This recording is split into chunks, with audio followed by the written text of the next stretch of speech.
index climbing up to in on Dennis Uy Page Resorts Group. They're eyeing to open their maiden casino restaurant. PAGCOR. Good afternoon, sir. Good afternoon, Jes. All right, Attorney Tria. So, just how much are you banking here from Isabong? What revenue are you looking at here from the sector? For a year. So that is if we get at least 8 applicants who have manifested their intention to ask for a license, but only 5 have formally submitted their applications, and only the 2 have complied with all our regulations.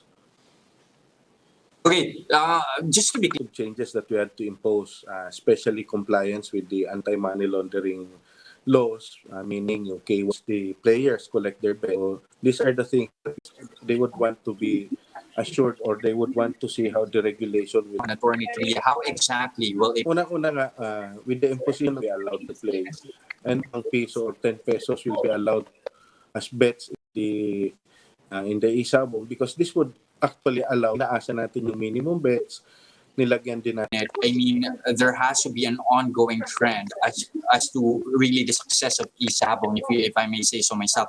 How many is Isabong gaining now, and how many viewers and subscribers are we talking about here for the sector? If you look at at least 5 million per fight na bets. So the operators would get 5% received by the operators. Mm-hmm.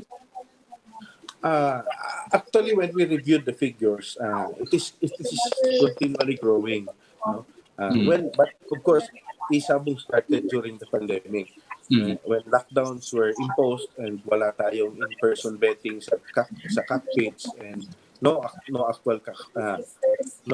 persons were allowing until now. Parang medyo mas may acceptance na siya for other players, because some would really want to go to the cockpits. Mas gusto nila yung ganung experience. But with the lockdowns that we're experiencing now, the industries or the systems being used by the industries also trust relation over the industry. Mas baka tumaas yung trust ng mga players.